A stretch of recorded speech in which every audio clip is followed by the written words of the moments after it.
Hello everyone, welcome to the new video from Studyverse और मैं हूं अनुभव गुप्ता। तो यार आज की वीडियो उन सारे बच्चों के लिए है जो कैट का री अटेम्प्ट देने वाले हैं। हर साल हम बहुत सारी वीडियोस उन बच्चों के लिए बनाते हैं जो फ्रेशर्स होते हैं, जो फर्स्ट टाइम एग्जाम के लिए अपीयर होते हैं, लेकिन हर साल बहुत सारे रिपीट अटेम्प्ट वाले बच्चे भी होते हैं। तो उनको किस तरीके की स्ट्रैटेजी या टिप्स फॉलो करनी चाहिए, ये आपके लिए बहुत इंपॉर्टेंट हो सकती है। बिकॉज जो बच्चे रिपीट अटेम्प्ट वाले होते हैं उनकी स्ट्रैटेजी थोड़ी सी डिफरेंट होती है फ्रेशर्स बच्चों से, जो फ्रेशर फर्स्ट टाइम जो अटेम्प्ट दे रहे हैं उन बच्चों से। सो आज के वीडियो के अंदर हम ये कुछ बहुत इंपॉर्टेंट टिप्स को जानेंगे, तो यार वीडियो को एंड तक जरूर देखना ताकि सारी इंपॉर्टेंट इन्फॉर्मेशन आपको मिल सके। तो चलिए शुरू करते हैं। इससे पहले फ्रेंड्स हम स्टार्ट करें, I would like to request you please channel को सब्सक्राइब करके बेल आइकन जरूर प्रेस कर देना ताकि सारी इंपॉर्टेंट वीडियोस की नोटिफिकेशन आपको मिलती रहे। एंड प्लीज हमारे साथ इंस्टाग्राम पे जरूर कनेक्ट हो जाना। हमारा इंस्टाग्राम हैंडल है studybuds_education और हमारे फेसबुक ग्रुप का नाम है स्टडी बस। अगर फ्रेंड्स हम बात करें सबसे पहले रिपीट अटेम्प्ट वाले बच्चों की, तो अगर आप रिपीट अटेम्प्ट दे रहे हो तो ऑब्वियसली आप इन तीन में से किसी एक कैटेगरी के अंदर फॉल कर रहे हो। फॉर एग्जाम्पल, अगर आपने लास्ट ईयर या पास्ट ईयर के अंदर कभी भी कैट एग्जाम के लिए अपियर किया था तो हो सकता है आपकी परसेंटाइल हो सकता है लेस देन अगर 80 आई है। तो इसका बेसिकली क्या मतलब है कि आपके कॉन्सेप्ट्स शायद उतने क्लियर अभी नहीं थे, या ये भी हो सकता है कि उस दिन की टेस्ट जो अप्रोच थी मे बी उसके अंदर कोई फ्लॉ हो गया हो। लेकिन अगर 80 से कम परसेंटाइल है, 60 70, तो इसका एक सीरियस मीनिंग ये है कि कॉन्सेप्ट्स अभी उतने स्ट्रॉन्ग नहीं है। तो अगर आप उस कैटेगरी के अंदर आते हो तो आपके बहुत ज़्यादा आपको फोकस करना पड़ेगा अपने बेसिक्स, कॉन्सेप्ट्स एंड फंडामेंटल्स को क्लियर करने के लिए, ताकि आप एग्जाम के अंदर अपनी एक्यूरेसी को इंक्रीज कर सको। मान लीजिए आप 80 टू 95 परसेंटाइल वाली कैटेगरी के अंदर आते हो, यानी कि लास्ट ईयर आपकी 80 टू 95 परसेंटाइल की कैटेगरी थी। सो यहाँ पे आपको क्या चाहिए, आपको बेसिक से स्टार्ट करने की जरूरत नहीं है बिकॉज आपके यहाँ पे कॉन्सेप्ट्स क्लियर हैं। सो आपको बेसिकली पता होना चाहिए कि यार आपके स्ट्रेंथ वीकनेसेस क्या है, ताकि आप उनके ऊपर अकॉर्डिंगली वर्क कर सको। एक तरीके से यहाँ पे आप अपना स्वॉट एनालिसिस कर सकते हो, पास्ट ईयर के पेपर्स को देख सकते हो, ताकि आपको पता लग जाए कि एक्चुअली आपको कितने कॉन्सेप्ट्स आते हैं और कितने कॉन्सेप्ट्स आपको और प्रिपेयर करने हैं।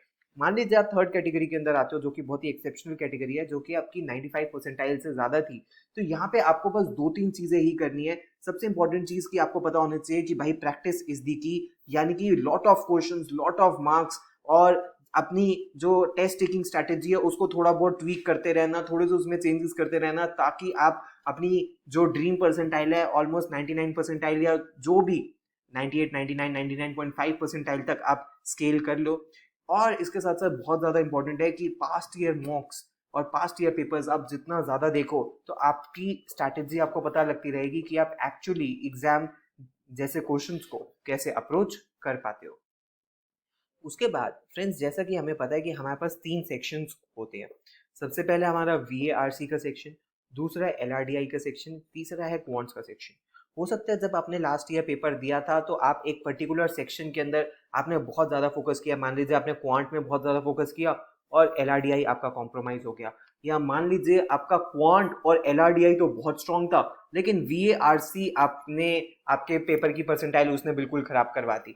तो अगर आपको एग्जाम के लिए प्रिपेयर कर रहे हो, अगर आप रिपीट अटेम्प्ट वाले बच्चे हो, तो आपने अगर 5-7 मॉक्स दे दिए तो आपको पता लग गया होगा अभी तक कि आपके लिए कौन सा सेक्शन कन्वीनियंट है और कौन सा सेक्शन आपको परेशान कर रहा है। सो अगर आपने किसी भी एक सेक्शन को मिस किया है पिछले साल, तो आपको उसके ऊपर इस साल कॉम्पनसेटरी मेहनत करनी है, आपको उसके अंदर एडिशनल मेहनत करनी है।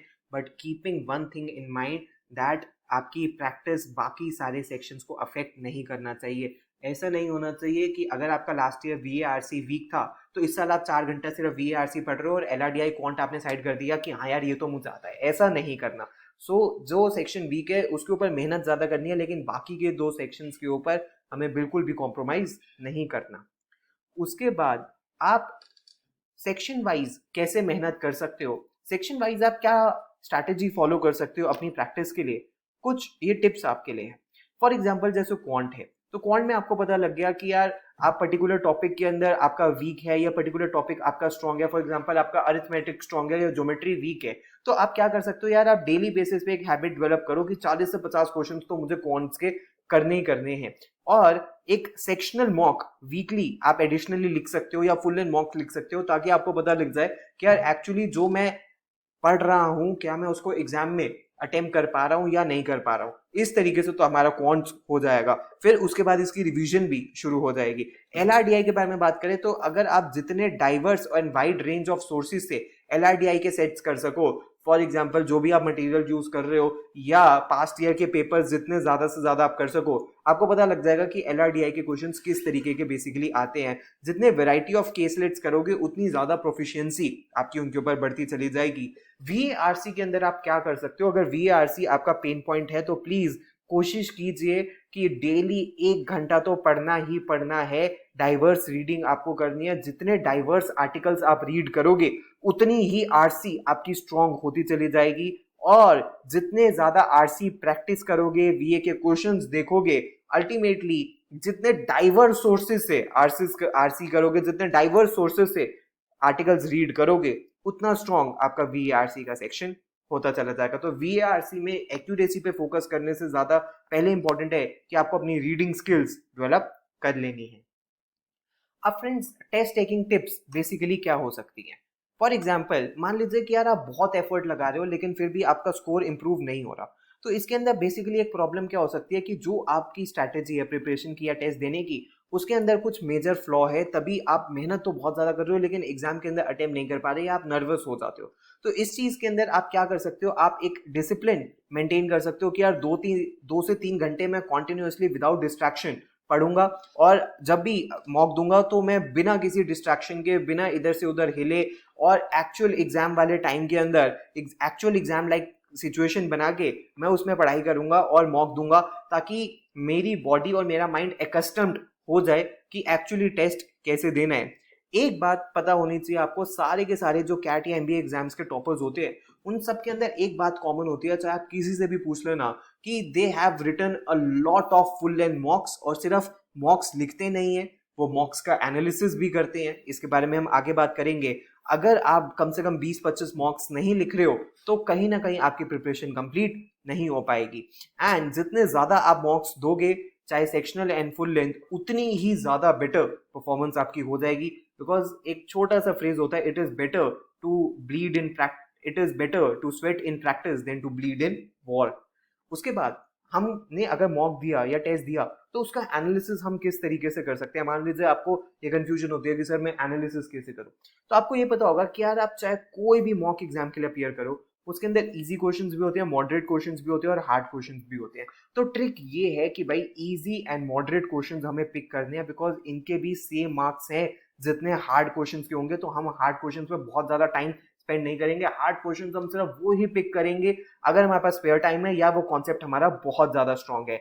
अगर पर्टिकुलरली कोई क्वेश्चन आपका स्ट्रांग है लेकिन पर्टिकुलरली उससे क्वेश्चन नहीं हो रहा, तो प्लीज उसके साथ कोई टसल नहीं करनी, उसको छोड़ के आगे बढ़ो। जनरली बच्चे कहते हैं कि सर इस टॉपिक को तो मैंने बहुत डिटेल में पढ़ा है, इसका क्वेश्चन कैसे नहीं हो रहा है, ये तो मैं करके रहूंगा। तो ऐसा बिल्कुल भी नहीं करना, ईगो पे इस चीज को नहीं लेना। एक बार अगर आपने मॉक दे दिया, फुल लेंथ मॉक या आपने सेक्शनल मॉक, उसके बाद 1 से 2 घंटा स्पेंड कीजिए एनालिसिस करने में, ताकि आपको पता लग सके कि यार क्या आपने right set of questions choose किए थे या नहीं करे थे, क्या गलती हुई, क्या कॉन्सेप्ट्स के अंदर गलतियां हुई आपकी, क्या क्या क्वेश्चंस आप चूज कर सकते थे। ये सारी चीजें आपको पता लगेंगी जब आप एनालिसिस करोगे। और जो भी मिस्टेक्स आप कर रहे हो उसकी नोट मेकिंग करते चलो, ताकि वो सेम मिस्टेक आप नेक्स्ट मॉक के अंदर रिपीट ना करो। तो इन सारी चीजों के लिए एनालिसिस बहुत ज्यादा इंपॉर्टेंट है, बिकॉज आपको पता लग जाएगा कि आपको क्या आता है और आपको क्या आपकी गलतियां हो रही हैं। इसके बाद कुछ इंपॉर्टेंट चीजें जो आप अपने माइंड के अंदर रख सकते हो कि भाई जब भी आप कैट या MBA एग्जाम्स के लिए अपियर कर रहे हो, you need to ignore your preferences and invest more time in your weaknesses. चाहे मान लीजिए आपका LRDI पेन पॉइंट है या आपका VRC पेन पॉइंट है, तो ऐसा तो नहीं है कि आप उसको छोड़ सकते हो। अगर आपको टॉप कॉलेजेस में जाना है तो आपको सेक्शनल कट ऑफ भी क्लियर करनी है। तो हर एक सेक्शन के ऊपर हमें मेहनत करना है। ऐसा नहीं है कि हमारा वीकनेस है तो हम उसको छोड़ दें, दैट इज नॉट पॉसिबल। उसके ऊपर भी हमें बहुत ज्यादा मेहनत करनी है। एक जो बहुत बड़ी मिस्टेक बच्चे करते हैं कि वो कंसिस्टेंट नहीं होते प्रिपरेशन में, स्टार्ट करते हैं बहुत मोटिवेटेड होते हैं, फिर 1 महीने बाद छोड़ देते हैं, फिर 3 महीने बाद फिर से शुरू कर देते हैं। ये आपको कहीं लेके नहीं जाएगा। आपको डेली बेसिस पे कॉन्टिन्यूअस एफर्ट्स लगाने हैं, परसिस्टेंट एफर्ट्स लगाने हैं। अगर नहीं लगाओगे तो एक्चुअली में एग्जाम नहीं निकलने वाला है। एंड एक जो मेन रीजन है जिस वजह से बच्चों को ये एग्जाम डिफिकल्ट लगता है, वो इसलिए नहीं कि इसका लेवल बहुत ज्यादा हाई है, इसीलिए भी बिकॉज टाइम कॉन्स्टेंट है। मान लीजिए 2 घंटे या 3 घंटे का टाइम है।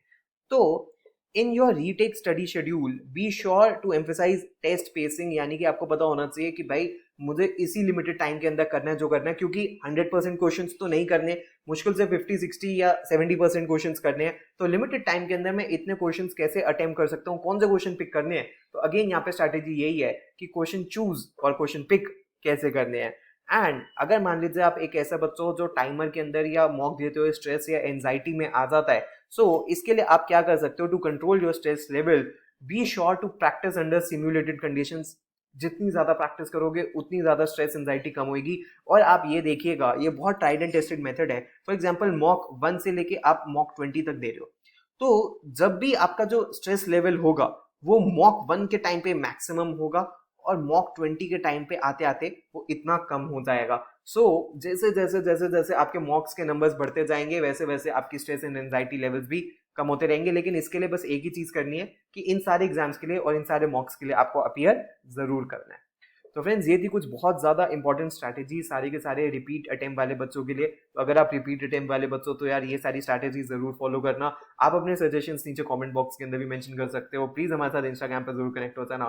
प्लीज अगर आप पेनड्राइव कोर्स में लाइव बैच में एनरोल करना चाहते हो तो हमारी वेबसाइट है www.studybuzz.co.in। यहाँ पे जाके कंप्लीट डिटेल्स आपको मिल जाएंगी और आप हमें व्हाट्सएप या ईमेल भी कर सकते हो अगर आपकी कोई क्वेरी है। तो thanks a lot friends, all the best, God bless you.